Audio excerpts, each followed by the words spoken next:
જંગલની જનેતા.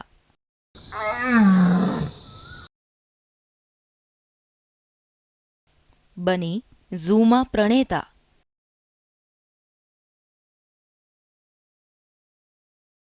ઝૂમાં ઘડતરનું જ્ઞાન.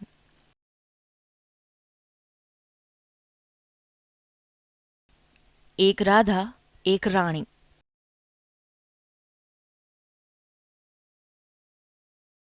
બસ આવી જ તેમની કહાની.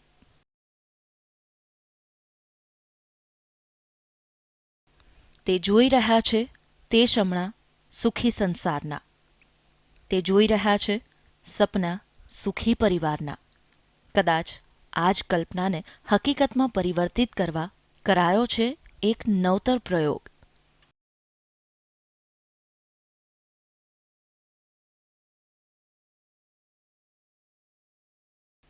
આ છે જૂનાગઢમાં આવેલું સક્કરબાગ પ્રાણી સંગ્રહાલય, જ્યાં રાધા રાણી નામની આ બંને સિંહણો ધારણ કરવાની છે માતૃત્વ, અને તેમના માતૃત્વમાં કોઈ ઉણપ ન રહી જાય તેના માટે માહેશ્વરી માતા બનીને આવી છે મેદાને.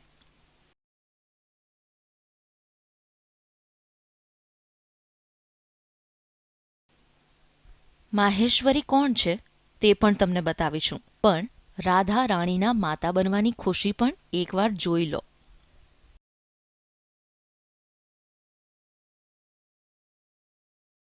માતા બનવાનું સુખ મોટું હોય છે, પછી તે મનુષ્ય હોય કે પ્રાણી. માહેશ્વરી અને રાધા રાણીના કિસ્સામાં પણ કંઈક આવું જ છે. પ્રાણી સંગ્રહાલયના ડાયરેક્ટર S.J. પંડિત અને તેમની ટીમે કર્યો છે નવતર પ્રયોગ. આ પ્રયોગ અંતર્ગત રાધા અને રાણીને માતા બનવાના પાઠ ભણાવવા જંગલમાંથી માહેશ્વરી નામની સિંહણને લાવવામાં આવી. ગત વર્ષે મહેશ્વરી નામક સિંહણે 2 બચ્ચાને જન્મ આપ્યો આપણે ત્યાં. ત્યારે અમને એક વિચાર સ્ફુર્યો કે આવનાર દિવસોમાં જે સિંહણોને બ્રીડિંગ પ્રોગ્રામમાં ઉપયોગમાં લેવામાં છે અને જે માતા બનવાની શક્યતા છે, આવી સિંહણોને મહેશ્વરી સિંહણ, કારણ કે મહેશ્વરી સિંહણ પોતાના બંને બચ્ચાને ખૂબ જ સારી રીતે ઉછેર કરતી હતી, એનું ધ્યાન રાખતી હતી, એને વ્યવસ્થિત ફીડિંગ કરાવતી હતી. આ તમામ દ્રશ્યો આ સિંહણો જુએ એની તક આપવા માટે અમે આ બંને સિંહણોને બાજુના પાંજરામાં મૂકી. માહેશ્વરી જંગલમાં જન્મી હતી એટલે સિંહોની કુદરતી કળા કુશળતા અંગેની તેને સમજણ છે. સાથે જ માહેશ્વરીના 2 બચ્ચાઓને પણ સક્કરબાગ પ્રાણી સંગ્રહાલયમાં લાવાયા છે.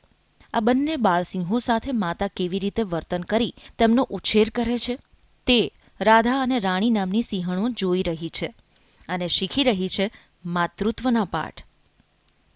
આનાથી શું ફાયદો થશે, કેટલો ફાયદો થશે, એ તો આવનાર દિવસોમાં જ આપણે કહી શકીએ, આપણને જાણવા મળશે.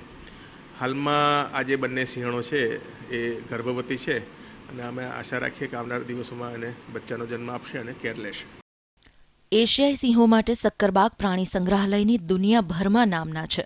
નવાબોના શાસનકાળથી અહીં જંગલના રાજાની અધિકારીઓ અને તજજ્ઞો સાર સંભાળ રાખે છે, એટલે સિંહોની ઓરિજિનલ બ્રીડ પણ અહીં સચવાયેલી છે. અહીં જન્મનારા સિંહોની પણ સારી સંભાળ થાય તે માટે અધિકારીઓનો આ નિર્ણય ઘણો આવકાર્ય છે. અતુલ વ્યાસ, ETV ન્યૂઝ, જૂનાગઢ.